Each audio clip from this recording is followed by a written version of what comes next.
Welcome to BPSC maker. दोस्तों आज है 26 सितंबर 2021 और 26 सितंबर 2021 से संबंधित बिहार करंट अफेयर्स और साथ ही राष्ट्रीय और अंतर्राष्ट्रीय घटनाओं सहित करंट अफेयर्स के जितने भी प्रश्न बनेंगे वो सभी मैं आपको इस वीडियो में बताऊंगा। लेकिन जो पिछले वीडियो मैंने आपसे प्रश्न पूछा था सबसे पहले उसे देख लेते हैं। तो पिछले वीडियो का हमारा प्रश्न था कि हाल ही में बिहार के मुख्य सचिव की सेवा में पुनः 3 माह का विस्तार किया गया है। बताएं कि वर्तमान में बिहार के मुख्य सचिव निम्न में से कौन है। इस प्रश्न का मैंने आपको राइट आंसर बताया था option number B Tripurari Saran, और यहाँ पे कंप्लीट जानकारी मैंने आपको दिया था। तो आपको याद रखना इसका राइट आंसर था हमारा ऑप्शन नंबर बी। सभी लोगों ने इस प्रश्न का सही उत्तर किया और अधिकतर लोगों ने इस बारे में डिटेल में लिखा है। तो जो भी प्रश्न आप लोगों से वीडियो में पूछा जाता है आप लोग इसे लिखिए और विस्तार पूर्वक लिखा कीजिए। चलिए अब यहाँ पर हम चलेंगे आगे और आपको बता दूं कि पिछला वीडियो जो चैनल पे अपलोड हुआ था उस वीडियो में थोड़ी सी गलती हुई थी। उस प्रश्न को हम लोग देख लेते हैं वो प्रश्न कौन सा था जिस प्रश्न में गलती हुई थी। तो प्रश्न 1 नंबर वाला प्रश्न था जहां पर मैं आपको बता रहा था कि हाल ही में 23 सितंबर 2021 को राष्ट्रकवि रामधारी सिंह दिनकर की 113वीं जयंती मनाई गई है। बताएं कि उनका जन्म बिहार के किस जिले में हुआ था। हालांकि इसका जो राइट आंसर है ये है ऑप्शन नंबर सी, यानी कि बेगूसराय जिले में हुआ था और मैंने आपको यही बताया था। लेकिन यहाँ पे गलती ये थी, मैंने आपको बता दिया था कि 113वीं की जगह यहाँ पे मैंने लिखा था 123वीं। तो ये आपको ध्यान रखना है 123वीं नहीं था बल्कि 113वीं होना चाहिए, ठीक है। तो 23 सितंबर 2021 को राष्ट्रकवि रामधारी सिंह दिनकर की 113वीं जयंती मनाई गई थी। मैंने यहाँ पे गलती से 123वीं लिख दिया था। इस चीज को आप लोग सुधार कर लीजिएगा। और यहाँ पर आपको याद रखना है कि उनका जन्म 23 सितंबर 1908 को बिहार के बेगूसराय जिले के सिमरिया गाँव में हुआ था। ये प्रश्न इंपॉर्टेंट है, इस तरह के प्रश्न पूछे जाते हैं। और इसी तरह का एक और प्रश्न है जो कि राजकुमार शुक्ल से संबंधित है, जो कि 1916 में लखनऊ अधिवेशन जो हुआ था तो गांधी जी को जो बिहार आने पर, चंपारण आने पर मतलब इन्होंने आमंत्रित किया था। तो यहाँ से भी प्रश्न बनते हैं कि राजकुमार शुक्ल का जन्म कहाँ हुआ था। तो आपको याद रखना है कि राजकुमार शुक्ल का जो जन्म हुआ था उनका गांव का नाम था मुरली भरहवा। ये भी प्रश्न कई बार बीपीएससी जैसे परीक्षा में पूछे गए हैं, ठीक है। तो ये सारे संबंधित जो प्रश्न ऐसे इस कैटेगरी के बनते हैं वो सभी को आप लोग यहाँ पर याद रखें। और यहाँ पे रामधारी सिंह दिनकर के बारे में भी मैंने आपको डिटेल बताया था। आप यहाँ पर देख सकते हैं सारे पॉइंट जो कि एग्जाम के दृष्टिकोण से बहुत ही ज्यादा इंपॉर्टेंट है, वो सारे को यहाँ पर मैंने ऐड किया था। पिछले वीडियो मैंने कंप्लीट जानकारी आपको इसकी दी थी। अब यहाँ पर हम चलते हैं सीधे पहले प्रश्न पे। एक एक करके मैं आपको सारे प्रश्न बताऊंगा और इनसे संबंधित जो एक्स्ट्रा फैक्ट्स होंगे वो भी आपके साथ डिस्कस करूंगा। आपको इस पूरे वीडियो को ध्यानपूर्वक देखना है और जो वीडियो के अंत में आपसे प्रश्न पूछा जाएगा उसका आंसर आपको कमेंट बॉक्स में कमेंट करके देना है। तो यहाँ पर जो आज का हमारा पहला प्रश्न है, यह प्रश्न है कि निर्वाचन आयोग से मिली जानकारी के अनुसार बिहार पंचायत चुनाव के पहले चरण के दौरान कितना प्रतिशत मतदान हुआ है।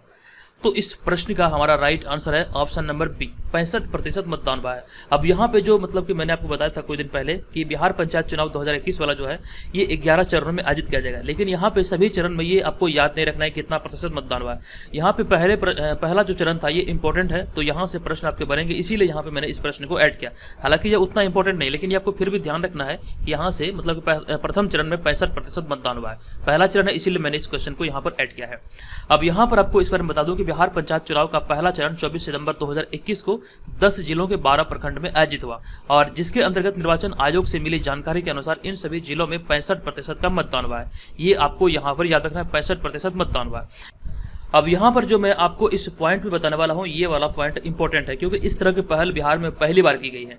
तो ये वो पॉइंट है कि चुनाव में फर्जी वोटिंग को रोकने के लिए पहली बार बायोमेट्रिक सिस्टम लगाया गया है, जिसका उद्देश्य मतदाताओं का बायोमेट्रिक सत्यापन करना है, जिससे कि मतदाता अपने मूल मतदान केंद्र के अतिरिक्त अन्य किसी भी मतदान केंद्र पर दोबारा मतदान नहीं कर सके। देखिए आए दिन होता क्या है कि एक मतदाता बहुत सारे मतलब वोट डालते हैं, तो इसी को रोकने के लिए बायोमेट्रिक सिस्टम लगाया गया और ये पहली बार किया गया है। तो आपको यहाँ से ध्यान रखना, यहाँ से भी प्रश्न बनने की संभावना है। और नेक्स्ट पॉइंट मैंने इस चीज को पुनः ऐड कर दिया कि इस बार बिहार पंचायत चुनाव 11 चरणों में आयोजित किया जाएगा और जो कि पहला मतलब जो आयोजित हुआ ये 24 सितंबर 2021 को राज्य के 10 जिलों के 12 प्रखंड में आयोजित हुआ था। और ये 12 प्रखंड कौन कौन है, कौन कौन से जिले हैं, ये कंप्लीट जानकारी मैंने आपको कल वाले वीडियो में दिया था। अब यहाँ पे हमारा अगला प्रश्न है कि उद्योग मंत्री सैयद शाहनवाज हुसैन ने हाल ही में किस जिले को उद्योगों का क्लस्टर बनाने की मंजूरी देने की घोषणा की है। इस प्रश्न का हमारा राइट आंसर है ऑप्शन नंबर सी, यानी कि पटना इस प्रश्न का राइट आंसर है। आपको इस प्रश्न के बारे में विस्तार से बता दूं कि उद्योग विभाग एवं पटना साहिब उद्यम विकास संगठन द्वारा हाल ही में पटना के राजा घाट स्थित KL7 सभागार में आयोजित संवाद कार्यक्रम में उद्योग मंत्री सैयद शाहनवाज हुसैन ने पटना सिटी के LED बल्ब, खिलौना, जूता चप्पल तथा स्टील फर्नीचर के उद्योगों के क्लस्टर बनाने की मंजूरी देने की घोषणा की। ये यहाँ पर आपको याद रखना, इन सभी उत्पादों को लेकर के पटना जिला को उद्योगों का क्लस्टर बनाने की मंजूरी देने की भी घोषणा की गई है उद्योग मंत्री सैयद शाहनवाज हुसैन के द्वारा। अब यहाँ पर मैं आपको बता दूं कि क्लस्टर क्या होता है। तो यहाँ पे अगले पॉइंट में मैं इसी चीजों को ऐड किया हूँ। तो उद्योगों की भौगोलिक विशेषता जो कि स्थान विशेष की परिस्थितियों के माध्यम से अधिक लाभ प्राप्त करती हो वह क्लस्टर कहलाती है। मतलब कहने का तात्पर्य यह है कि कोई ऐसा भौगोलिक क्षेत्र जहां पर कोई मतलब कोई विशेष उत्पाद जो कि बहुत अच्छी तरह कमाई कर रही है, बहुत अधिक लाभ अर्जित कर रही है, तो वैसे स्थिति में उसे क्लस्टर कहा जाता है। तो ये सारे संबंधित चीजों को यहाँ पर आप याद रखिए। अब यहाँ पर हम चलेंगे अगले प्रश्न पे। हमारा अगला तीसरा प्रश्न है कि हाल ही में किस देश के फेरोज फैजा बेथर को चेंज मेकर अवार्ड 2021 से सम्मानित किया गया है? तो यह एक बहुत ही ज्यादा इंपॉर्टेंट प्रश्न है और इस प्रश्न का हमारा राइट आंसर है बांग्लादेश, यानी कि ऑप्शन नंबर डी इस प्रश्न का सही उत्तर होगा। आपको यहाँ पर इस प्रश्न में बता दूं कि हाल ही में बांग्लादेश के फेरोज फैजा बेथर को चेंज मेकर अवार्ड 2021 मिला है या फिर इस अवार्ड से सम्मानित किया गया है। आप जो यहाँ पर इस इमेज में देख रहे हैं यही है बांग्लादेश के फेरोज फैजा बेथर। अब यहाँ पर मैं आपको इस प्रश्न के बारे में और भी विस्तार से बता दूं कि bill and Melinda Gates foundation द्वारा अच्छे स्वास्थ्य और कल्याण को बढ़ावा देने के लिए उनके काम के लिए 2021 का चेंज मेकर अवार्ड के लिए चुना गया है। आपको ध्यान रखना है कि समाज में अच्छे स्वास्थ्य और कल्याण को बढ़ावा देने के लिए यह पुरस्कार दिया जाता है प्रत्येक वर्ष। और अगर हम बात करें पिछले वर्ष यानी कि 2020 की, तो पिछले वर्ष 2020 में यह अवार्ड भारतीय एथलीट द्युति चंद को समाज में व्यापक बदलाव लाने के लिए इसरो यानी कि भारतीय अंतरिक्ष अनुसंधान संगठन के साथ संयुक्त रूप से दिया गया था। यानी कि इसरो और भारतीय एथलीट द्युति चंद को 2020 में ये अवार्ड यानी कि चेंज मेकर अवार्ड 2021 से सम्मानित किया गया था संयुक्त रूप से। तो दोनों को आप यहाँ पर याद रखिए, पिछला अवार्ड इन्हें दिया गया जबकि अभी जो 2021 में हाल ही में सम्मानित किया गया है ये बांग्लादेश की फेरोज फैजा बेथर को इनसे सम्मानित किया गया इस अवार्ड से, चेंज मेकर अवार्ड 2021 से। दोस्तों ये सारे पॉइंट जो मैं आपको डेली बेसिस पर इस सीरीज के अंतर्गत प्रोवाइड कर रहा हूँ ये बहुत ही अच्छी क्वालिटी का है, ये आपको आगामी परीक्षा में बहुत ही ज़्यादा हेल्प करेगा। तो ये सारे पॉइंट को आप लोग अपनी कॉपी में नोट कीजिए और आपको ये ध्यान रखना है अगर आपके पास समय का अभाव है, आप तैयारी में बहुत ज़्यादा बिजी है सिलेबस को लेकर के, अगर आपके पास करंट अफेयर्स को लेकर समय का अभाव हो रहा था तो यहाँ पर एक मतलब कि सोल्यूशन ये है कि आप हमारे पेड ग्रुप को ज्वाइन करके इसका पीडीएफ फाइल को प्राप्त कर सकते हैं। ये एकदम से हूबहू आपको नोट्स की तरह मिलेगा जिससे आप अपनी तैयारी को बेहतर कर सकते हैं। और यहाँ पर मैं आपको ऐसा इसलिए बता रहा हूँ क्योंकि ऑफिशियल नोटिफिकेशन जो बीपीएससी का है, आगामी जो परीक्षा आयोजित होने वाली है ये परीक्षा होगी 67वीं बीपीएससी प्राइमरी परीक्षा, और इसको लेकर के मैं आपको बता दूं कि अभी हाल ही में ऑफिशियल नोटिफिकेशन जारी कर दिया गया। ये एग्जाम की जो मतलब कि फॉर्म फिलअप की जो डेट है वो भी जारी हो चुकी है। तो ये सारी संबंधित जानकारी आपको ध्यान रखना पड़ेगा और इसके अनुरूप ही आपको चलना पड़ेगा। अब यहाँ पर आपको बता दूं कि इस चैनल के माध्यम से जो पेड ग्रुप चला जा रहा है ये आपकी आगामी 67वीं बीपीएससी प्राइमरी परीक्षा बीपीएससी सीडीपीओ इन दोनों परीक्षाओं में आपके बहुत ही ज़्यादा हेल्प करेगी। और इस पेड ग्रुप के तहत आपको मिलेगा क्या क्या, यहाँ तमाम चीज़ों को मैंने ऐड किया, आप एक एक करके सारी चीज़ों को देख लीजिए। तो यहाँ पर जो हमारा इंपॉर्टेंट है ये है टेस्ट सीरीज जो कि 50 फुल लेंथ प्रैक्टिस पेपर होगा, एकदम से बीपीएससी के पैटर्न पर आधारित होगा, मॉडल सेट है ये और सारे के सारे आपको विथ एक्सप्लेनेशन देखने को मिलेगा। ये आपके लिए बहुत ही ज़्यादा हेल्पफुल सिद्ध होगा। और यहाँ पर इस पेड ग्रुप के तहत इसके अतिरिक्त आपको करंट अफेयर्स मिलेगा जो कि आप यहाँ पर देख सकते हैं, बिहार राष्ट्रीय और अंतर्राष्ट्रीय सारे घटनाओं सहित करंट अफेयर्स आपको मिलेगा डेली और मंथली बेसिस पे। और नेक्स्ट हमारा जो मोस्ट इंपॉर्टेंट है यह है संपूर्ण बिहार जीके, 2 वॉल्यूम में यहाँ पर आपको पीडीएफ मिलेगा, वॉल्यूम 1 और वॉल्यूम 2। यहाँ पर आपको बिहार जीके की संपूर्ण तैयारी आपकी हो जाएगी। और इसके अतिरिक्त यहाँ पर आपको बीपीएससी का प्रीवियस ईयर क्वेश्चन मिलेगा, सारे सेट का प्रीवियस ईयर क्वेश्चन यहाँ पर आपको प्रोवाइड किया जाएगा। और इसके अतिरिक्त यहाँ पर जो आपको 2020 वाला वार्षिकांक करंट अफेयर्स अगर आप ये चाहेंगे तो ये भी मिल जाएगा। और इसके अतिरिक्त बहुत सारे पीडीएफ और भी है जो कि आपको यहाँ पर मिलेगा। ठीक है, तो यहाँ पर आप लोग ये सारी चीज़ों को ध्यान रखिएगा। इस कोर्स की जो अवधि होगी, इस पेड ग्रुप की जो अवधि होगी ये 1 जनवरी 2021 से 31 मार्च 2022 तक के मटेरियल आपको यहाँ पर इस पेड ग्रुप में प्रोवाइड किए जाएंगे। यानी कि जब भी आप इसे ज्वाइन करेंगे आपको ये सारे मटेरियल पीडीएफ फॉर्मेट में आपको दी जाएगी। और साथ ही साथ आपको ये भी ध्यान रखना है इसका जो फी है ये 399 निर्धारित है। आप यहाँ पर हमारे व्हाट्सअप नंबर पर संपर्क करके इसके बारे में कंप्लीट जानकारी ले सकते हैं। ठीक है, तो दोस्तों यहाँ पर आप लोग इस चीज़ का ध्यान रखें, आगामी जो परीक्षा ये बहुत ही ज़्यादा नज़दीक है, ऐसे में आप देरी बिल्कुल नहीं कर सकते हैं। जितना जल्दी आप इसे मतलब ज्वाइन करेंगे उतनी अच्छी तरीके से आपकी तैयारी होगी क्योंकि आपके पास भी समय का अभाव है। और यहाँ पर आपको ये ध्यान रखना है कि ऑलरेडी बहुत सारे मेंबर इसे ज्वाइन कर चुके हैं, तो आप भी इसे ज्वाइन करके अपनी तैयारी को बेहतर तरीके से कर सकते हैं। तो यहाँ पे हमारा अगला चौथा प्रश्न है कि निम्नलिखित में से किन्हें हाल ही में 76वीं संयुक्त राष्ट्र महासभा में एक सतत विकास लक्ष्य के अधिवक्ता के रूप में नियुक्त किया गया है? तो इस प्रश्न का जो हमारा राइट आंसर है ये है ऑप्शन नंबर बी, यानी कि कैलाश सत्यार्थी इस प्रश्न का राइट आंसर होगा। आपको यहाँ पर ये ध्यान रखना है, ये प्रश्न बहुत ही ज़्यादा इंपॉर्टेंट है। आपको इस प्रश्न के बारे में कंप्लीट जानकारी दे दूं कि हाल ही में नोबेल शांति पुरस्कार विजेता कैलाश सत्यार्थी को संयुक्त राष्ट्र महासचिव एंटोनियो गुटेरेस द्वारा 76वीं संयुक्त राष्ट्र महासभा में एक सतत विकास लक्ष्य यानी कि सस्टेनेबल डेवलपमेंट गोल्स की अधिवक्ता के रूप में नियुक्त किया गया है। ये आपको यहाँ से ध्यान रखना है। ठीक है, आप जहाँ पर इस इमेज में देख रहे हैं ये है कैलाश सत्यार्थी जो कि नोबेल शांति पुरस्कार से सम्मानित है। अब यहाँ पे हमारा अगला पॉइंट है, इसके अतिरिक्त Valentina Manoj Rabanal band Smith Blackpink को नए एसडीजी अधिवक्ता के रूप में नियुक्त किया गया है। ये आपको यहाँ से ध्यान रखना है। और इसके साथ ही संयुक्त राष्ट्र में अब कुल 16 एसडीजी अधिवक्ता हो गए हैं। ये आप यहाँ से संबंधित चीज़ों को याद रखें, यहाँ से आपके प्रश्न बनने की संभावना है। और कैलाश सत्यार्थी के बारे में एक प्रश्न जो बहुत ज़्यादा चर्चित है, जो कि कई बार एग्जाम में पूछे गए हैं, इसे यहाँ पे मैंने ऐड कर दिया है। ठीक है, तो कैलाश सत्यार्थी को 2014 का नोबेल शांति पुरस्कार पाकिस्तान की मलाला यूसुफजई के साथ संयुक्त रूप से दिया गया था। ये आपको यहाँ पर ध्यान रखना है, संयुक्त रूप से शांति पुरस्कार जो नोबेल शांति पुरस्कार था 2014 में इन्हें सम्मानित किया गया था। ठीक है, तो ये सारी संबंधित जानकारी याद रखिए। अब यहाँ पे हम चलेंगे अगले प्रश्न पे। हमारा अगला होगा 5वां प्रश्न। ये प्रश्न हाल ही में आए एक रिपोर्ट के अनुसार भारत कब तक दुनिया का तीसरा सबसे बड़ा आयातक देश बन सकता है? तो इस प्रश्न का राइट आंसर है हमारा ऑप्शन नंबर डी, 2050 तक ये तीसरा सबसे बड़ा आयातक देश बन सकता है। ये अभी हाल ही में एक रिपोर्ट में कहा गया है। तो ऑप्शन नंबर डी यहाँ पर इस प्रश्न का राइट आंसर होगा। आपको यहाँ पर इस बारे में बता दूं कि हाल ही में ब्रिटेन के अंतर्राष्ट्रीय व्यापार विभाग द्वारा जारी एक रिपोर्ट के अनुसार भारत 2050 तक दुनिया का तीसरा सबसे बड़ा आयातक देश बन सकता है। यहाँ पर आपको ध्यान रखना, ये सकता शब्द का प्रयोग किया गया है, बन सकता है। ठीक है, 2050 तक। अब यहाँ पे हमारा अगला पॉइंट है कि इस रिपोर्ट में कहा गया है इसके अतिरिक्त कि भारत 2050 तक वैश्विक आयात में 5.9% हिस्सेदारी के साथ चीन और संयुक्त राज्य अमेरिका के बाद तीसरा सबसे बड़ा आयातक बन जाएगा। ये आपको ध्यान रखना, इस रिपोर्ट में ये सारी बातें कही गई है कि 2050 तक भारत 5.9% हिस्सेदारी के साथ चीन और संयुक्त राज्य अमेरिका के बाद तीसरा सबसे बड़ा आयातक बन जाएगा, आयातक देश बन जाएगा। ये आपको ध्यान रखना है। अब यहाँ पे हम बात करेंगे वर्तमान समय की। तो वर्तमान समय में भारत 2.8% हिस्सेदारी के साथ सबसे बड़े आयातक देशों की सूची में 8वें स्थान पर है। यानी कि आयात के मामले में भारत की जो रैंकिंग है ये 8वें स्थान पर है। तो ये पॉइंट यहाँ से याद रखिए चर्चे में, तो यहाँ से ये भी प्रश्न आपसे एग्जाम में पूछे जा सकते हैं। अब यहाँ पे हम चलते हैं अगले प्रश्न पे। हमारा अगला प्रश्न है 6वां प्रश्न। ये प्रश्न हाल ही में कहाँ पर 5 दिवसीय पहले हिमालयन फिल्म उत्सव का उद्घाटन किया गया? तो इस प्रश्न का जो हमारा राइट आंसर होगा ये होगा ऑप्शन नंबर सी, यानी कि लेह इस प्रश्न का राइट आंसर होगा। अब आपको इस प्रश्न में बता दूं कि हाल ही में 24 सितंबर 2021 को सूचना और प्रसारण मंत्री अनुराग ठाकुर द्वारा लद्दाख के लेह में पहले हिमालयन फिल्म उत्सव का उद्घाटन किया गया है।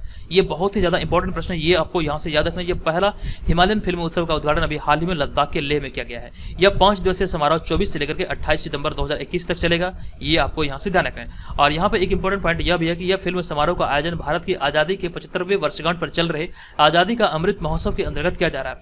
मतलब विभिन्न संस्था के द्वारा विभिन्न प्रकार के कार्यक्रम को शुरू किया जा रहा है। तो यहीं पर इसी दौरान आजादी के अमृत महोत्सव के अंतर्गत इसे शुरू किया गया है, पहला हिमालयन फिल्म उत्सव, जो कि लद्दाख की राजधानी लेह में शुरू किया गया है। तो ये सारे संबंधित यहाँ से आप याद रखिए। चलिए अब यहाँ पर हम चलते हैं अगले प्रश्न पे। हमारा अगला प्रश्न है 7वां प्रश्न। यह प्रश्न है कि रक्षा मंत्रालय ने हाल ही में कितने अर्जुन M के 1A युद्धक टैंक बनाने का आदेश दिया है? तो इस प्रश्न का जो हमारा राइट आंसर है ये है ऑप्शन नंबर ए, यानी कि 118 इस प्रश्न का सही उत्तर होगा। आपको यहाँ पर इस प्रश्न के बारे में डिटेल बता दूं कि रक्षा मंत्रालय ने सेना की लड़ाकू क्षमता को बढ़ाने के उद्देश्य से हाल ही में 118 M के 1A युद्धक टैंक बनाने का आदेश दिया है। ये आपको यहाँ से याद रखना है। और यहाँ पे मैंने आगे लिखा है कि इसके लिए चेन्नई स्थित हैवी व्हीकल फैक्ट्री को इन टैंकों को बनाने के लिए अभी हाल ही में 7,523 करोड़ रुपये दिए गए हैं। ये आप यहाँ से याद रखिए। और नेक्स्ट पॉइंट हमारा यह है कि यह MK 1A अर्जुन टैंक का नया संस्करण है, यानी कि अर्जुन टैंक जो भारत का इसका एक नया संस्करण है MK 1A। और यहाँ पे मैंने आगे लिखा है कि इसे 72 नई सुविधाओं और अधिक स्वदेशी उपकरणों के साथ बनाया गया, यानी कह सकते हैं अधिक से अधिक से स्वदेशी तरीके से मतलब से तैयार किया गया है। अब यहाँ पे हमारा अगला पॉइंट है कि प्रधानमंत्री नरेंद्र मोदी ने 14 फरवरी 2021 को टैंक अर्जुन MK 1A को चेन्नई में सेना प्रमुख जनरल मनोज नरवणे को सौंपा था। ठीक है, तो यहाँ पर आपको ये याद रखना है इस टैंक का जो शुभारंभ हुआ था या इसका उद्घाटन जो हुआ था ये 14 फरवरी 2021 को हुआ था। तो यहाँ पर अभी आपको ये याद रखना है कि अभी हाल ही में इसके लिए मतलब 118 युद्धक टैंक के लिए ये मतलब रक्षा मंत्रालय के द्वारा ये अभी हाल ही में आदेश दिया गया और इसके लिए जो पूरा जिम्मा दिया गया है ये दिया गया चेन्नई स्थित हैवी व्हीकल फैक्ट्री को। तो ये सारी संबंधित जानकारी यहाँ से याद रखिए। और फिर यहाँ पे हम आगे बढ़ते हैं। अगला प्रश्न हमारा कि हाल ही में प्रधानमंत्री जन आरोग्य योजना की स्थापना के कितने वर्ष पूरे हुए हैं? तो इस प्रश्न का हमारा सही उत्तर है ऑप्शन नंबर ए, इस योजना को अभी हाल ही में 3 वर्ष पूरे हुए हैं। आपको इस प्रश्न के बारे में बता दूं कि प्रधानमंत्री जन आरोग्य योजना की स्थापना के हाल ही में 3 वर्ष पूरे हुए हैं। अब यहाँ पे मैंने पॉइंट वाइज कुछ चीजों को ऐड किया है जो कि बहुत ही ज्यादा इंपॉर्टेंट है, सभी को आप लोग ध्यानपूर्वक देखिए। तो आयुष्मान भारत के अंतर्गत प्रधानमंत्री जन आरोग्य योजना की शुरुआत 23 सितंबर 2018 को भारत के माननीय प्रधानमंत्री श्री नरेंद्र मोदी जी के द्वारा रांची झारखंड से किया गया था, यानी कि रांची झारखंड में इसका शुरुआत किया गया था। ये आपको यहाँ से ध्यान रखना है कि प्रधानमंत्री जन आरोग्य योजना की शुरुआत 23 सितंबर 2018 को झारखंड से किया गया था, जो कि अभी हाल ही में ये 23 सितंबर 2021 को इसका 3 वर्ष पूरा हुआ है। और यहाँ पे मैंने अगले पॉइंट में लिखा है कि सरकारी आंकड़ों के अनुसार इस योजना के अंतर्गत लगभग 2 करोड़ 20 लाख लोगों को लाभ मिला है, लेकिन अब तक का ये आंकड़ा है जिसमें कहा गया है कि 2 करोड़ 20 लाख लोगों को इससे लाभ मिला है। और नेक्स्ट पॉइंट हमारा यह है कि यह जरूरतमंद परिवारों को 5 लाख रुपये सालाना तक स्वास्थ्य बीमा उपलब्ध कराने वाला विश्व का सबसे बड़ा स्वास्थ्य देखभाल कार्यक्रम है, यानी कि सबसे बड़ा स्वास्थ्य बीमा कार्यक्रम है जो कि 5 लाख रुपये तक का सालाना मतलब कि स्वास्थ्य बीमा कवर करती है। ये बात यहाँ से आपको याद रखना है। ये आयुष्मान भारत से संबंधित ये सारी चीजें हैं जो कि इसके अंतर्गत जो इसकी शाखा है जन आरोग्य योजना, इसी के बारे में ये सारी चीजें यहाँ पर कही गई है। चलिए अब यहाँ पर हम चलेंगे अगले प्रश्न पे। हमारा अगला नवा प्रश्न है कि हाल ही में आर्थिक सहयोग एवं विकास संगठन ने वित्तीय वर्ष 2021-22 के लिए भारत का विकास दर कितना रहने का अनुमान लगाया है। तो इस प्रश्न का हमारा राइट आंसर होगा ऑप्शन नंबर सी, यानी कि 9.7% रहने का अनुमान लगाया है। आपको बता दूं कि हाल ही में आर्थिक सहयोग और विकास संगठन ने वित्तीय वर्ष 2021-22 के लिए भारत का विकास दर 9.7% रहने का अनुमान लगाया है। अब यहाँ पर आपको ये भी ध्यान रखना है, इसके अतिरिक्त और भी कई सारे संगठन हैं जिसके बारे में कई बार मैंने आपको पहले भी बताया है कि विभिन्न संगठन द्वारा भारत के विकास दर का अनुमान लगाया गया है। तो वो तमाम चीज़ों को यहाँ पर हम लोग देख लेते हैं। उसी चीज़ को यहाँ पर मैंने एकदम से लिखा है। तो वित्तीय वर्ष 2021-22 के लिए विभिन्न संस्था द्वारा जो अनुमान है जीडीपी ग्रोथ रेट का, तो यहाँ पर हम लोग एक एक करके सभी को देख रहे हैं। तो हमारा पहला अंतर्राष्ट्रीय मुद्रा कोष, तो इसके अनुसार 9.5%, और दूसरा हमारा वैश्विक रेटिंग एजेंसी S&P, भारतीय उद्योग परिसंघ और रेटिंग एजेंसी क्रिसिल, ये सभी के अनुसार 9.5% ही है। और अमेरिकी रेटिंग एजेंसी फिच के अनुसार 10%, इंडिया रेटिंग एंड रिसर्च के अनुसार 9.6%, केयर रेटिंग्स के अनुसार 9.2%, मूडीज इन्वेस्टर्स के अनुसार 9.6%, और यहाँ पे जो हमारा अगला एशियाई विकास बैंक है तो इसके अनुसार 10%। लेकिन यहाँ पर आपको ये ध्यान रखना है, पहले ये 11% था जिसके बारे में मैंने आपको कुछ दिन पहले, आई थिंक 2 दिन पहले मैंने आपको बताया था, ये 11 से घटा करके 10 अभी किया गया है। तो ये सारी संबंधित जानकारी आप यहाँ से याद रखिए। अब यहाँ पर हम चलेंगे अगले प्रश्न पे। हमारा अगला प्रश्न है 10वां प्रश्न। ये प्रश्न है किस देश की 2 बहनों को हाल ही में गिनीज वर्ल्ड रिकॉर्ड द्वारा दुनिया के सबसे बुजुर्ग जीवित जुड़वा के रूप में प्रमाणित किया गया है। तो इस प्रश्न का राइट आंसर है, ये जो दोनों जुड़वा है ये जापान की रहने वाली है। ऑप्शन नंबर बी यहाँ पर इस प्रश्न का राइट आंसर होगा। आपको इस प्रश्न के बारे में विस्तार पूर्वक बता दूं, इस तरह के प्रश्न कई बार एग्जाम में पूछे गए, ये ध्यान रखिएगा। तो हाल ही में जापान की 2 बहनों को गिनीज वर्ल्ड रिकॉर्ड द्वारा दुनिया के सबसे बुजुर्ग जीवित जुड़वा के रूप में प्रमाणित किया गया है। आप यहाँ पर इनको इमेज में भी देख सकते हैं, ठीक है, प्रमाणित किया गया अभी हाल ही में। और इन दोनों बहनों का जो नाम है ये उमेनो सुमियामा और कोमे कोडमा है, जिनकी उम्र वर्तमान में 107 साल से अधिक है और उनका जन्म 5 नवंबर 1913 को जापान में हुआ था। तो ये सारी संबंधित जानकारी आपको याद रखना, ये 107 साल से अधिक इनकी उम्र है, लगभग कर सकते हैं 108 साल है। और ये सारी संबंधित जानकारी यहाँ से आप याद रखिए। आपको ध्यान रखना है कि प्रीवियस वर्षों में इस तरह के भी प्रश्न कई बार पूछे गए हैं, तो इसको इग्नोर मत कीजिए। और पहले भी जो मतलब कि जो रिकॉर्ड था जीवित है, मतलब कि जीवित व्यक्ति का जो रिकॉर्ड था ये मतलब कि जापान के पास ही था, और उसको तोड़ते हुए ये रिकॉर्ड अभी हाल ही में ये अपने नाम किया है। इनका नाम आप याद रखिए, उमेनो सुमियामा और कोमे कोडमा, ठीक है। अब यहाँ पर हम चलते हैं अगले प्रश्न पे। हमारा अगला प्रश्न है 11वां प्रश्न। ये प्रश्न है कि हाल ही में किस बैंक ने हाल ही में मोबाइल फर्स्ट क्रेडिट कार्ड के लिए वन कार्ड के साथ साझेदारी की है, साझेदारी करने की घोषणा की है, साझेदारी की नहीं बल्कि घोषणा की है। तो इस प्रश्न का हमारा राइट आंसर होगा ऑप्शन नंबर ए, यानी कि फेडरल बैंक इस प्रश्न का राइट आंसर होगा। आपको बता दूं कि हाल ही में फेडरल बैंक ने मोबाइल फर्स्ट क्रेडिट कार्ड के लिए वन कार्ड के साथ साझेदारी करने की घोषणा की है। और फेडरल बैंक के बारे में अगर हम चर्चा करें तो फेडरल बैंक निजी क्षेत्र का एक प्रमुख भारतीय वाणिज्यिक बैंक है, और इसका जो स्थापना हुआ था ये 23 अप्रैल 1931 को हुआ था, और इसका जो मुख्यालय ये अल्वा केरल में है, ठीक है। तो ये यहाँ से फेडरल बैंक के बारे में आप याद रखिए। अब देखिए यहाँ पे चर्चा हो रही है बैंक की, तो बैंक की जो मतलब कर सकते हैं बैंकों का जो बैंक है यह है रिजर्व बैंक। अब यहाँ पे हम लोग रिजर्व बैंक के बारे में जान लेते हैं। रिजर्व बैंक की जो स्थापना हुई थी भारतीय रिजर्व बैंक अधिनियम 1934 के प्रावधानों के अनुसार 1 अप्रैल 1935 को हुई थी, ये आपको यहाँ से ध्यान रखना है। और रिजर्व बैंक का केंद्रीय कार्यालय प्रारंभ में कोलकाता में स्थापित था, जिसे कि 1937 में अस्थायी रूप में मुंबई में स्थानांतरित किया गया, ये आप यहाँ से ध्यान रखिए। और नेक्स्ट जो एक इंपॉर्टेंट पॉइंट है, ये बहुत ही ज्यादा इंपॉर्टेंट है, ये पॉइंट है कि आरबीआई गवर्नर की नियुक्ति वित्त मंत्री की सलाह पर प्रधानमंत्री द्वारा किया जाता है। और आरबीआई का जो प्रतीक चिन्ह है ये ताड़ का पेड़ और बाघ है। आप यहाँ पर आरबीआई के इस लोगो में देख सकते हैं, ताड़ का पेड़ और बाघ आरबीआई का प्रतीक चिन्ह है। और आरबीआई का मुख्यालय अभी वर्तमान में मुंबई में है, और आरबीआई का जो वर्तमान में गवर्नर है ये शक्तिकांत दास है, जो कि 25वें गवर्नर है, और ये उर्जित पटेल की जगह पर है। तो ये सारी संबंधित जानकारी यहाँ पर आरबीआई से संबंधित आप याद रखिए। चलिए अब यहाँ पर हम चलते हैं आज के इस वीडियो के प्रश्न की ओर। आज के इस वीडियो का प्रश्न है कि निम्नलिखित में से किस राज्य सरकार ने हाल ही में मद्य निषेध और उत्पाद नियमावली 2021 को स्वीकृति दी है। इस प्रश्न के बारे में कंप्लीट जानकारी मैंने आपको दिया है, इसके अंतर्गत क्या क्या चीजें शामिल है वो सारी चीजें मैंने आपको विस्तार पूर्वक बताया है। इसका आंसर क्या होगा कृपया मुझे आप लोग कमेंट बॉक्स में कमेंट करके बताइए। और यहाँ पर मैं आपको बता दूं, आप चाहे तो इसे डिटेल में भी लिख सकते हैं। और जो लोग हमारे इस पेड ग्रुप को ज्वाइन करने के इच्छुक हैं, हमारे पेड ग्रुप को ज्वाइन करने के लिए इस व्हाट्सअप नंबर पर हमें pre21 लिख के मैसेज करें। ध्यान रखें आपको कॉल नहीं करना है बल्कि मैसेज करना है, ठीक है। तो दोस्तों यहाँ पर आज के इस वीडियो में इतना ही, मिलेंगे नेक्स्ट वीडियो में। ये वीडियो कैसा लगा कृपया कमेंट करके जरूर बताइएगा। धन्यवाद, जय हिंद।